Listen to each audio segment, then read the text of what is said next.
Hello, hello mon ami, heureux de te retrouver dans cette nouvelle émission Face à Face. Au travers de cette émission, Dieu challenge, Dieu parle, Dieu métamorphose et je suis certain que Dieu a une parole pour toi.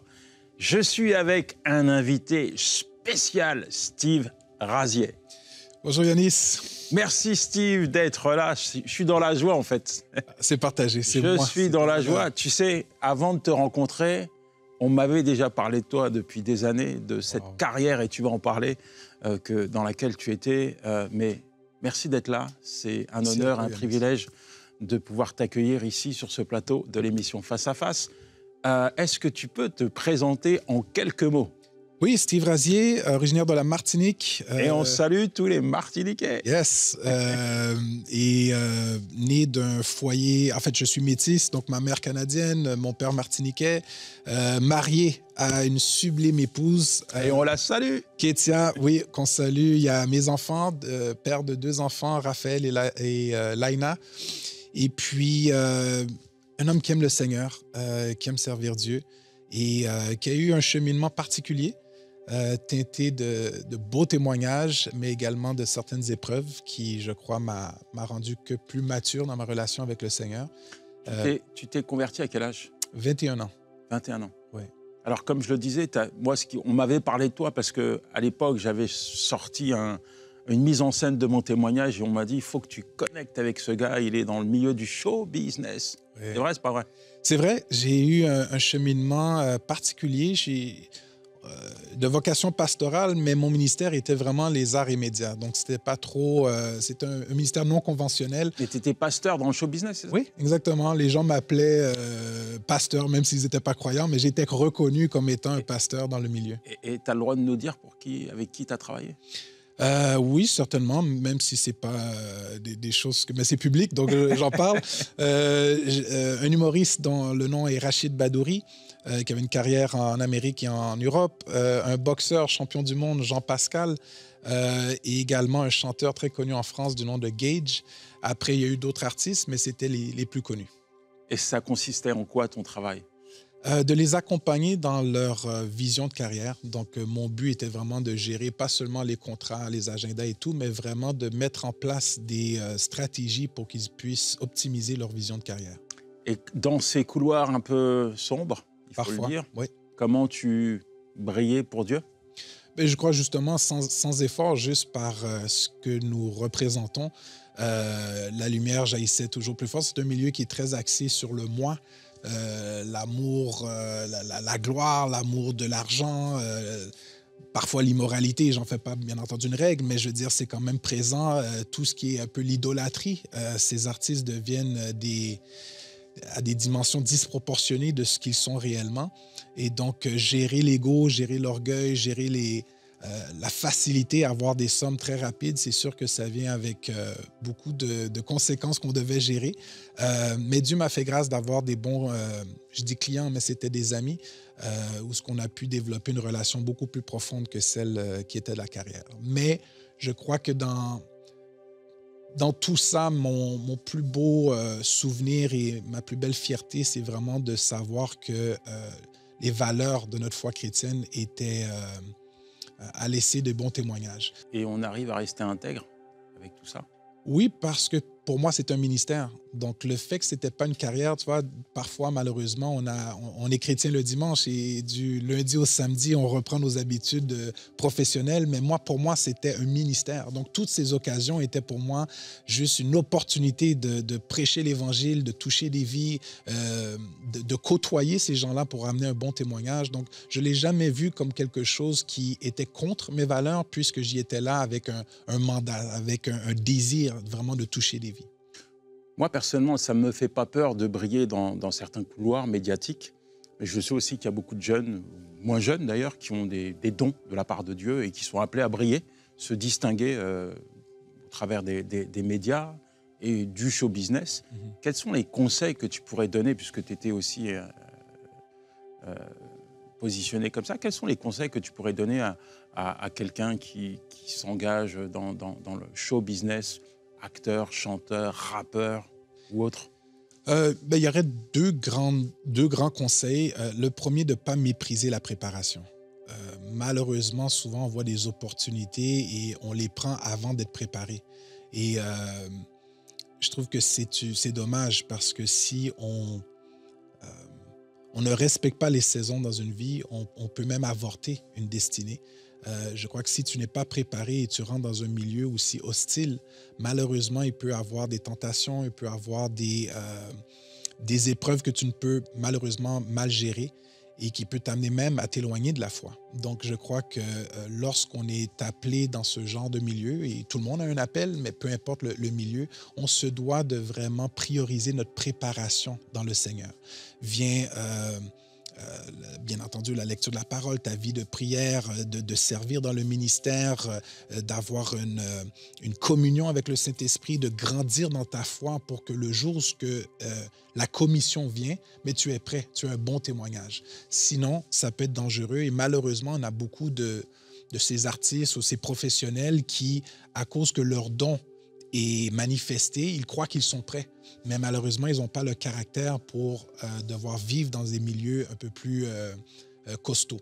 Donc ça serait ma première recommandation, de ne pas mépriser la préparation pour l'appel. Et le deuxième, je crois, c'est de faire la distinction entre l'appel et le ministère. Très souvent, on croit que notre appel est notre ministère. Donc, j'ai un appel comme médecin, et voici, je suis médecin, j'exerce la médecine. Mais la médecine n'est pas ton appel. En fait, la médecine n'est pas ton ministère. La parole de Dieu nous dit dans 2 Corinthiens 5, 18 et 19 que nous avons reçu le ministère de la réconciliation. Et donc, nos appels sont distincts, mais on a tous le même ministère. Donc, que ce soit dans le foot, comme architecte, comme médecin, peu importe les disciplines, peuvent différer, mais on a le même ministère de toujours être une extension du Seigneur pour amener une réconciliation entre la création et son Créateur. Donc ça, je crois que si on ne fait pas la distinction et on croit que nos appels est notre ministère, on va croire que je suis chef d'entreprise, Dieu m'a béni, Dieu m'a donné un bon statut et le royaume de Dieu avance. Mais le royaume de Dieu avance pas, ton royaume avance. Mais le royaume de Dieu avance lorsque les cœurs sont convertis au Seigneur et lorsque vraiment on voit la volonté de Dieu dans tous ces secteurs. Donc, je crois que ça, c'est l'autre danger, qu'il faut vraiment faire la distinction entre notre appel et le ministère. Si on embrasse notre appel au temps du Seigneur, mais c'est pour réconcilier des cœurs à Christ. Et non, et je ne parle pas de crier dans ton milieu de travail ou porter des t-shirts Jésus-Christ sauve, mais d'avoir au moins cette sensibilité que Dieu t'a placé là pour vraiment être une extension de sa grâce dans ces milieux. Qu'est-ce qui fait qu'à un moment donné, tu vas arrêter justement cette carrière ? En fait, je crois qu'elle a changé. Il y a eu un événement particulier dans ma vie où j'étais tellement impliqué dans mon ministère local auprès de celui que je considérais mon pasteur à l'époque. Et bon, l'Église a été éclaboussée par les médias. Et une des choses que les médias mentionnaient, c'était que cette Église recrutait des artistes. Et là, ça venait me chercher moi personnellement parce que j'étais le seul qui exerçait le ministère dans ce milieu. Et donc, ils ont mis ma photo, les photos de mes clients. Et donc, puisque j'avais un ministère qui était non conventionnel, j'ai jamais trop cru à l'évangélisation par le dimanche matin parce qu'on a notre culture, nos façons de faire. Donc, moi, j'amenais plutôt l'évangile dans leur milieu de travail ou dans leur maison et c'est là que je les formais. Et j'enseignais la parole à plusieurs personnes influentes. Et alors, je me disais que lorsqu'ils vont voir ce titre, ils vont me dire « Ah, c'est pour ça qu'il me prêchait Jésus. Il voulait mon argent. » Parce que le titre de la page frontispice, c'était « Une église obsédée par l'argent ». Et donc, c'était très costaud et on connaît le climat du Québec face à la religion et tout. C'était vraiment une attaque à mes convictions chrétiennes. Et donc, j'ai décidé de sortir publiquement et de défendre ma foi concernant que ce soit les finances ou mes convictions et surtout de protéger mon intégrité parce que lorsque j'enseignais la parole, ce n'était pas motif d'argent ou d'avantage, c'était vraiment pour amener le Seigneur à ces gens. Et donc, cette décision de sortir publiquement m'a amené à... Je savais très bien que les médias en voulaient à mes artistes et donc pour protéger leur cheminement et leur vie, j'ai décidé de rompre mes contrats professionnels pour défendre ma foi publiquement parce qu'il n'y avait rien de plus important pour moi que ma foi. Et donc, je suis sorti, j'ai fait les grands plateaux, Tout le monde en parle et compagnie. Et puis, cette décision m'a amené à perdre réputation, carrière, finances, relations. Donc, ça a été très dur sur le coup, malgré que je voyais quand même une certaine fierté de m'être tenu pour le Seigneur Jésus-Christ. Donc, il y avait même un orgueil qui commençait à grandir parce que pour moi, j'avais vraiment défendu, j'ai souffert les souffrances de Christ et tout. Donc, j'avais une fierté. Et puis, bon, après, la relation avec les dirigeants de l'Église et l'Église même s'est détériorée. Et donc, j'ai dû prendre un recul qui m'a amené à revoir ma vocation dans ce milieu-là, mais de d'autres formes. Maintenant, c'est une forme plus professionnelle où j'avais une agence de développement stratégique en affaires. Donc, au lieu de gérer des carrières, maintenant, je gérais des budgets pour des sociétés. En parlant de ça, aujourd'hui, tu travailles à MCI. Oui. C'est quoi ton travail? Mon travail, directeur du développement stratégique des affaires du groupe média EMCI. Donc, j'ai trois grandes responsabilités, excusez-moi. Premièrement, de chercher des nouveaux revenus parce que c'est sûr qu'on a besoin constamment de finances pour pouvoir à ce que la vision continue d'avancer. Deuxièmement, et on salue bien entendu nos partenaires parce qu'on est à 96% financés par nos fidèles partenaires qui croient en la vision et qui croient à cette diffusion de l'Évangile. Donc, si ce n'était pas pour eux, en fait, il n'y aurait pas de EMCI. Mais on se doit aussi d'être sage et de trouver d'autres façons d'augmenter les finances pour justement ne jamais avoir à manquer pour les besoins de la vision. Deuxièmement, de croître les marchés, donc de créer la création de nouveaux marchés de diffusion. Donc, on a pu développer des partenariats avec Free, on regarde avec d'autres grandes compagnies pour la diffusion de la chaîne. Et troisièmement, optimiser les différents pôles du groupe média, donc les différents départements, de voir comment on peut optimiser le rendement de chaque département. D'accord. Juste pour encourager les partenaires, parce que comme tu l'as dit, c'est vraiment important qu'ils réalisent et qu'ils comprennent que c'est grâce à leurs dons que nous diffusons. Tu parles de Free. Tu peux aussi dire un petit peu comment ça s'est étoffé, l'impact médiatique sur les chaînes. Je sais qu'au Canada, par exemple, on est diffusé.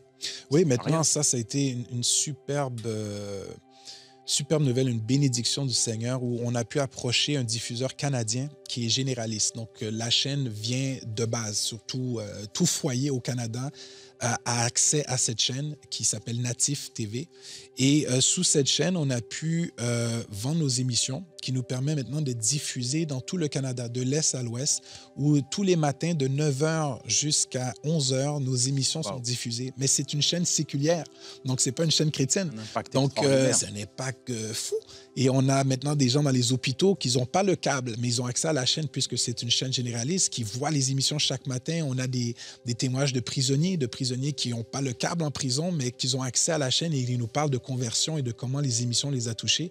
Donc, ce genre de témoignage est juste extraordinaire. Et les dom-toms La même chose à partir... en fait, je ne veux pas vendre de date, mais très prochainement, la chaîne sera diffusée également dans les Antilles françaises, dans les Caraïbes, même dans certains pays latins.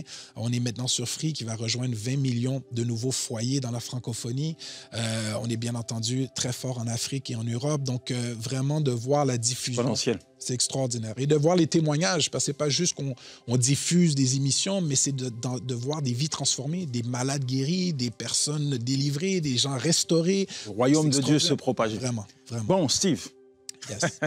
On sent que tu es plein de ressources. Tu es également pasteur. Oui. Ça, c'est ton ministère. Oui. Quelle est ta vision aujourd'hui? Je sais, on en parle, on discute et je la trouve très pertinente, très incisive, très réaliste. Quelle est aujourd'hui la vision que tu partages? Ton regard sur l'Église et puis ton regard sur le monde. Parce que j'imagine que tout ce que tu fais à l'intérieur de MCI, pour justement qu'on puisse se connecter à l'extérieur, vient de cette vision aussi. Oui, je crois que mon cheminement n'est pour beaucoup, puisque j'avais un ministère qui était essentiellement à l'extérieur des 4 murs de l'Église. Ça m'a amené aussi à voir l'Église pour qu'est-ce qu'elle est. Et malheureusement, je crois que on a déresponsabilisé l'Église avec le temps.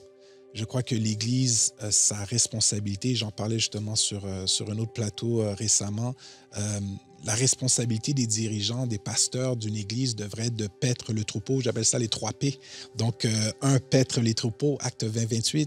2, perfectionner les croyants en vue de l'œuvre du ministère, Éphésiens 4-12. Et 3, présenter tout chrétien en maturité en Christ. Et malheureusement, c'est comme si on a un peu négligé ces 3 P pour un autre P qui est la prédication dominicale.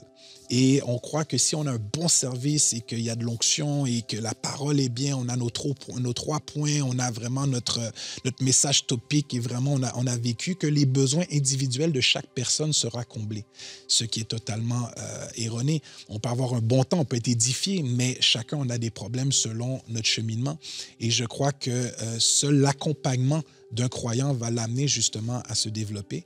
Et malheureusement, on a déresponsabilisé le croyant également, qui a une responsabilité de faire des nations des disciples, de réconcilier la création à son Créateur, comme je l'ai dit dans 2 Corinthiens 5-19. Et malheureusement, on a la responsabilité plutôt à être au poste dans un département le dimanche matin. Ce qui est bien, on se doit de servir, mais ce n'est pas que ça, le ministère.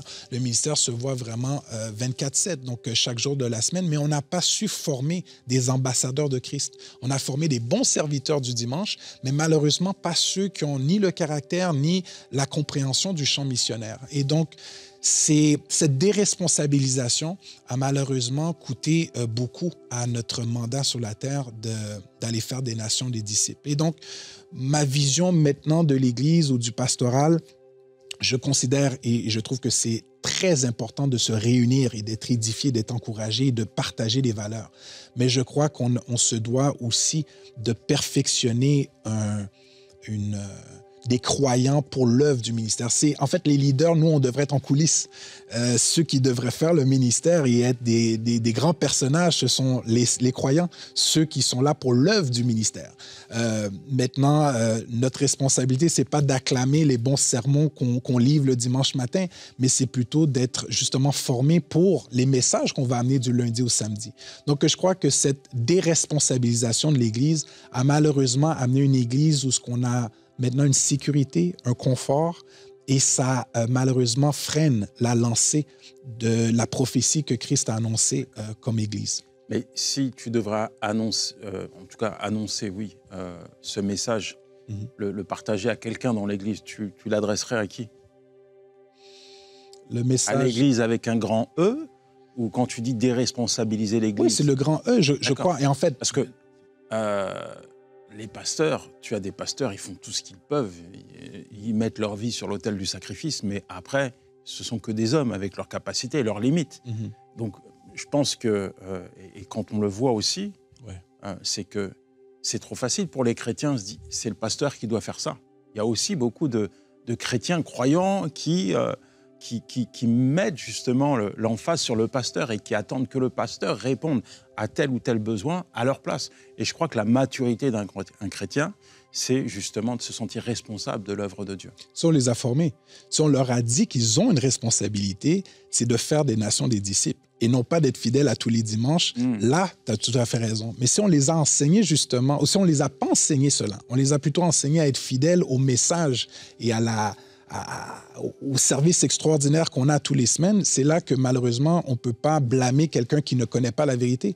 Donc, je crois que, et je suis très d'accord avec toi, je ne suis pas en train de cibler les efforts ou le désir des pasteurs de faire le ministère. Je crois juste que l'Église aujourd'hui doit se poser des questions. On doit se dire, est-ce que nous sommes efficaces de la manière avec laquelle on fonctionne? Et on a pu le voir avec la pandémie, plusieurs églises malheureusement ont fermé. Pourquoi?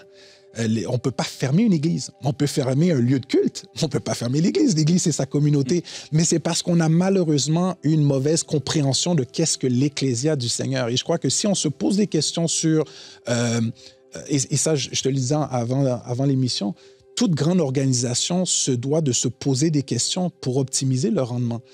Toute révolution, que ce soit la révolution agricole, économique, sociale, de l'intelligence et technologie, ont su modeler différentes organisations. Mais malheureusement, c'est comme si l'Église, on a arrêté de se poser des questions. On s'est dit que c'est comme ça qu'on le fait, on va continuer à le perdurer. Mais même l'Église primitive a dû se poser des questions. La création du diaconat est venue par un enjeu sociétal qui était justement un problème démographique. Après ça, le salut maintenant aux non-juifs a amené un changement de l'Église primitive. Donc, on se doit, avec les enjeux sociaux qui nous entourent, de savoir à se poser les bonnes questions pour se dire, est-ce que nous sommes vraiment optimales dans notre façon d'exercer le ministère? Alors, je t'entends, pasteur. Merci. Ici, on donne l'opportunité à tout à chacun de s'exprimer aussi. Oui. Et je vais te demander un petit exercice spontané comme ça. C'est de regarder la caméra. Tu vois, la caméra, c'est une église. Et si tu as en 3 minutes, quel est le message que tu aimerais faire passer aujourd'hui? D'ailleurs, c'est un message que tu fais passer partout où tu vas. Quel est le message aujourd'hui que tu voudrais faire passer à l'église? C'est pas moi que tu regardes, c'est la caméra. En fait, un message, humblement, par mon expérience, on doit voir l'Église pour qu'est-ce qu'elle est. L'Église n'est pas un lieu, l'Église n'est pas une adresse civile, l'Église n'est pas une journée dans la semaine, mais l'Église que le Seigneur a prophétisée dans Matthieu 16, 18, que sur Pierre, il bâtira son ecclésia. En fait, on parlait ici d'une communauté de saints qui va légiférer les lois du royaume sur la terre. Et donc, je crois qu'on se doit de s'assembler avec un désir d'être perfectionné, un désir de côtoyer des frères et sœurs pour grandir dans un amour fraternel, mais également avoir comme désir de partager la vérité avec ceux qui ne l'ont pas encore. On a une responsabilité en tant que croyants. Ce n'est pas au pasteur à amener les gens à la connaissance de Christ seulement, mais les croyants. Si tu crois au Seigneur Jésus-Christ, si tu as donné ta vie au Seigneur, tu as une lourde responsabilité entre les mains et c'est de justement faire connaître cette vérité que Jésus-Christ sauve, il est ressuscité pour nous donner la vie éternelle. Et donc, j'encourage à ne pas tomber dans un confort, une sécurité, un évangile axé sur le moi. C'est comme si maintenant, c'est le Seigneur qui te sert.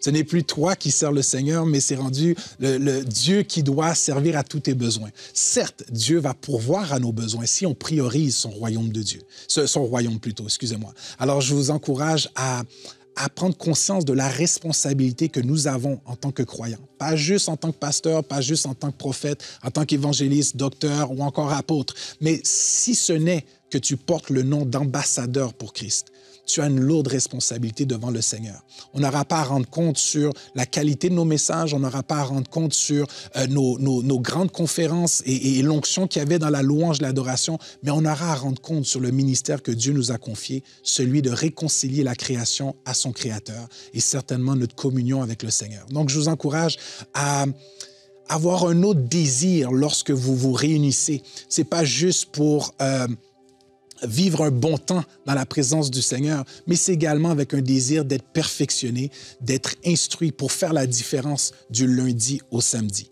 Donc, je crois que le monde attend avec un ardent désir de voir la manifestation de cette Église glorieuse. Et si on prend, comme je l'ai dit un peu plus tôt, on a tous des appels. Parfois, il y en a que c'est au ministère, mais d'autres, c'est au niveau des affaires, d'autres, c'est en esthétique, d'autres dans le sport. Peu importe les domaines, tu as un appel que Dieu t'a confié. Mais à cet appel vient un ministère, justement de réconcilier ces gens qui vont t'entourer à la connaissance de Christ. Mais pour cela, on se doit d'être perfectionné. Ne pas court-circuiter ton appel par un empressement et malheureusement de mépriser la formation que Dieu nous réserve pour une telle vocation qui est celui de faire des nations des disciples. Les disciples ont été avec le Seigneur pendant 3 ans. Ils ont été à ses pieds, ils l'ont côtoyé quotidiennement avant justement d'être commissionnés. Donc, on se doit de prendre la formation au sérieux pour voir des vies transformées. J'ai eu l'expérience de le vivre. J'ai vu comment mes nombreuses années avant même d'être dans mon appel a pu me préparer non seulement à garder ma foi, mais aussi de la partager avec nombreux de ceux qui attendaient simplement qu'on leur tende la main et qu'on leur dise la vérité du salut en Jésus-Christ. Donc, si tu le veux bien, j'aimerais peut-être prier pour toi à la maison, faire cette prière. Peut-être tu es là, ça fait des années que tu es dans l'œuvre, des années, tu es fidèle, tu sers de tout ton cœur, tu donnes de tout ton cœur. mais tu n'es pas encore satisfait. Il y a quelque chose qui te manque. Tu sens que Dieu te réserve encore plus et veut t'utiliser.